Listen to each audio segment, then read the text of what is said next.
Sun square Pluto is the identity, um, personality, the confidence, who people kind of know you to be.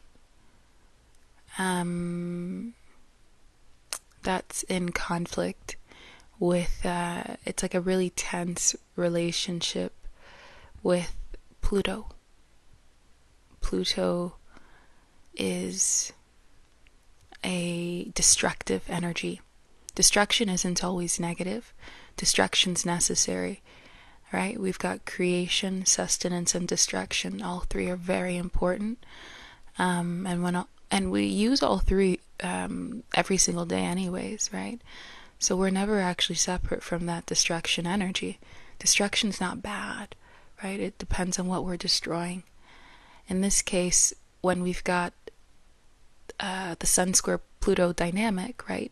This tense dynamic between these two planets. Pluto is a transgenerational, right? I think that's how you say, like, there's a word, but it's an outer planet on the far, far reaches. Pluto, Neptune, Uranus. And so when those sort of planets come into contact with our personal planets, you know, like Venus or Mars or the Sun now, because that's what we're talking about, for instance, um, it's saying a lot more about the Sun than it is saying anything about Pluto and where Pluto is in the birth chart. Let's say it's in the 8th house, like it is for me, and what sign it is, and the degree. Of course, those things matter, and they're saying something. But Pluto's really putting a loudspeaker on the Sun and how the Sun is operating, right? When we think about operation, that's the quality of sustenance.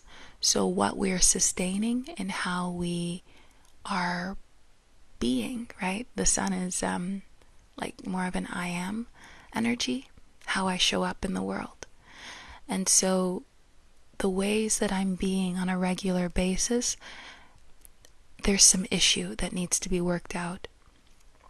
With these sort of far out planets, it's never a personal thing. It's not personal, right? Pluto's just doing its job. Pluto destroys that which is no longer useful, right? Pluto purges everything that's wasteful and negative so that we can experience purity, right? The purity of our essence, which is sweet. It's a beautiful thing. It's just that it can be a messy process, you know? It just depends. You know, if it's Sun square Pluto, you know, it does suggest that it is going to be a messy process. You know, and that's what I'm experiencing in my life. But it's good. It's good. It's really good. You know, what is it that I'm sustaining in my life that needs to change when it comes to, I guess, how I show up in the world? Am I being who I am, or am I performing? It has to do with control, right? If I'm showing up in the world in a certain way that's premeditated, then I'm controlling to the best of my ability the way that I come off to other people, because I want other people to see me in a certain way. Frankly speaking, because I want, right? I only ever control because of desire and fear, two sides of the same coin.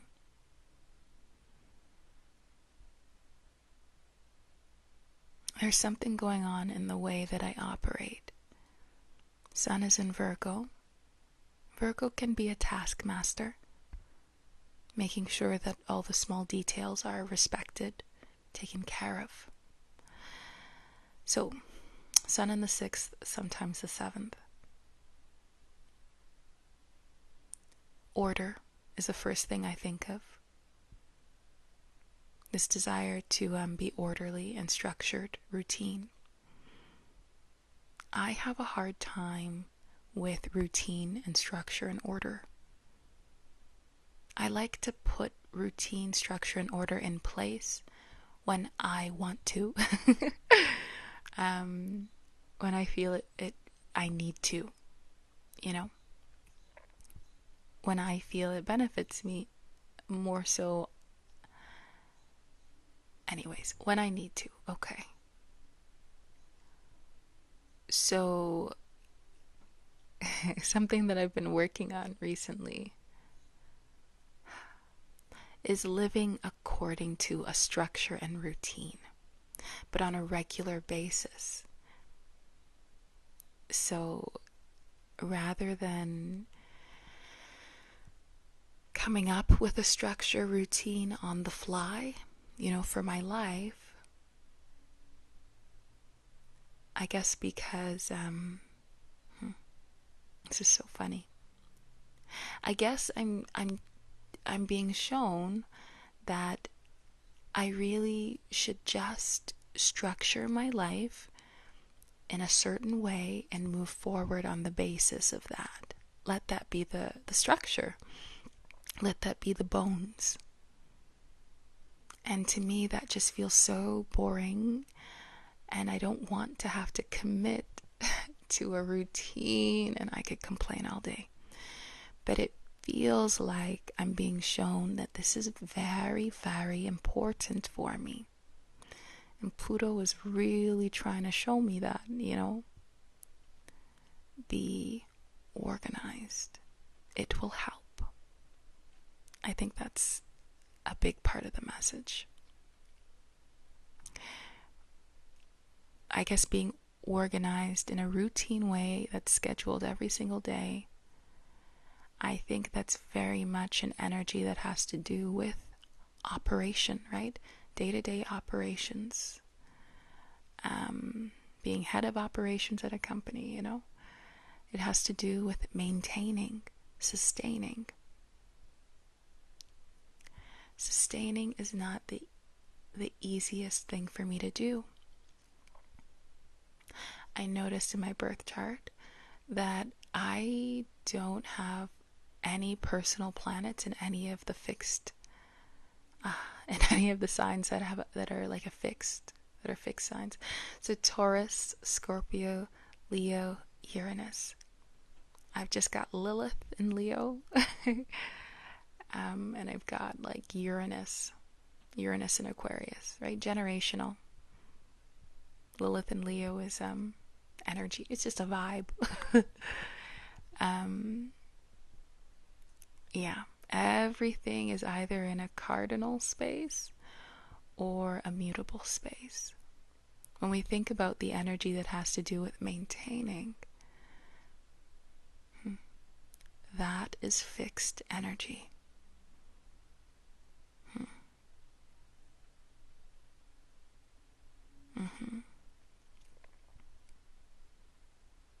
Maintaining, the word guide keeps coming up in my mind. Guiding. I don't think a person can be guided or guide without using those beautiful energies, those beautiful fixed sign energies. Sure, we initiate with cardinal energy and we're able to pivot with mutable, but we need that, I believe, rock solid stability. We need a foundation. We need firmness to move forward, right? To be led and to lead. I've got Saturn in Aries. This is definitely a big part of my story, my journey, right?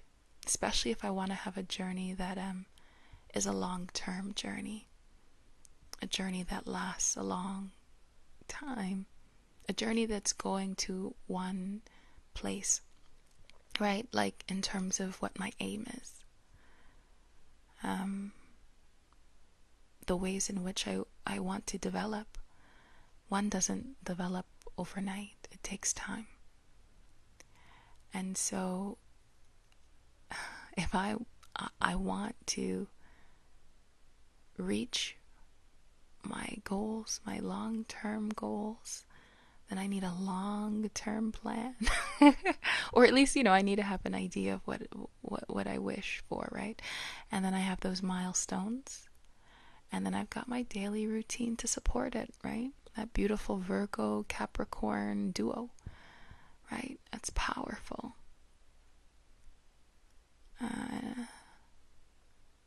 That's powerful. Routine. I've got to have that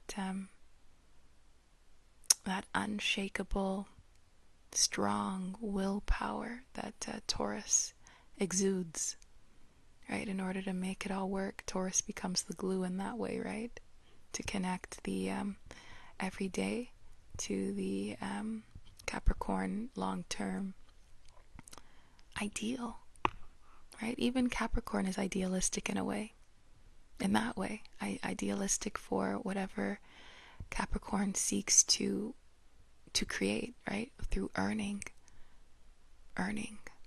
And Taurus has to do with valuing. So I'm earning, I'm valuing, and I'm analyzing, sifting through, figuring out what's important, what maybe isn't so important, to get to my dream, to free me from the jail of false freedom, right? False freedom.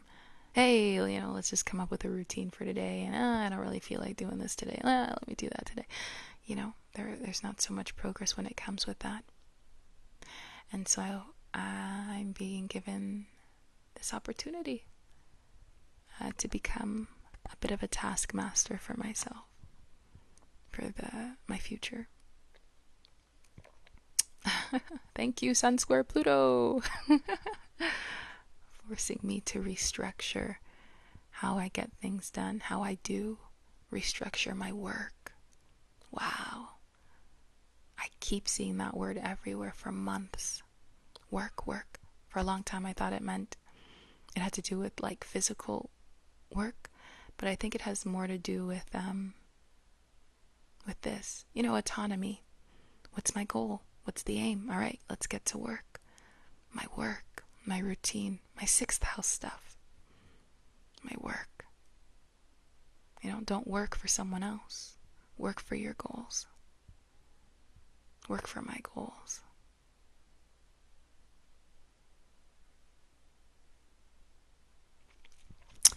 Like I said, sometimes Sun is in the 7th house.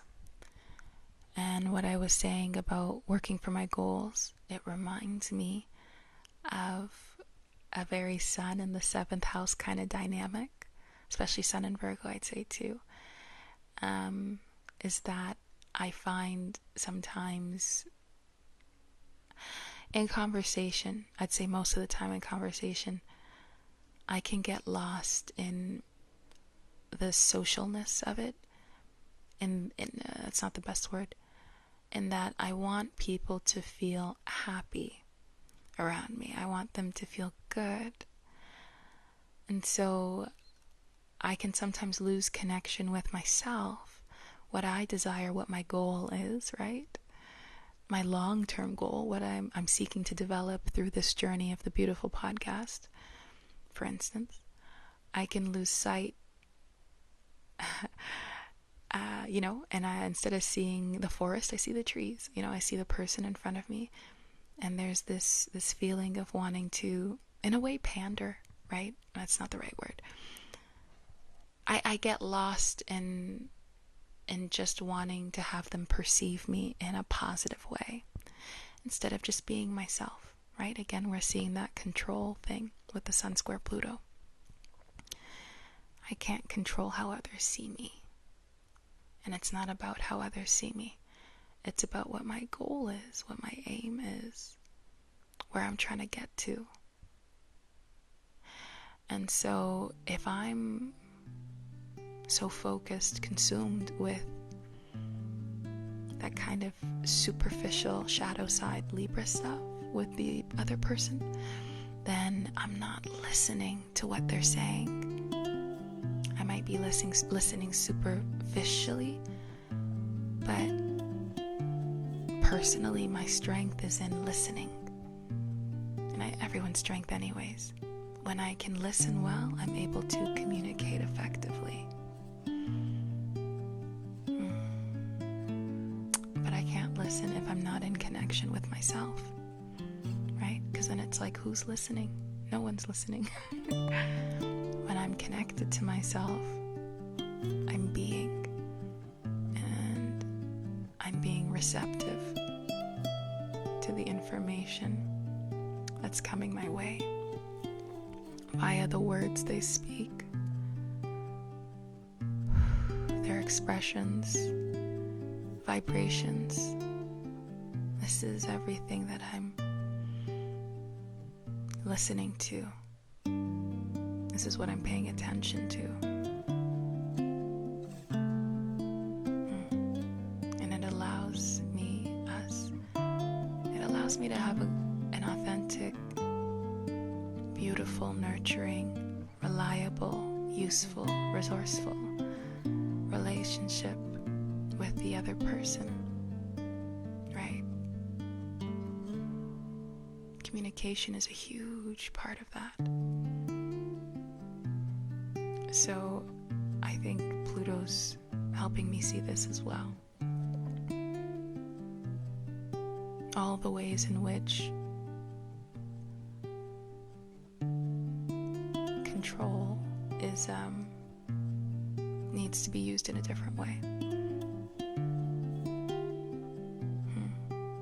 Yeah, all the ways in which the controlling nature is kind of getting in the way.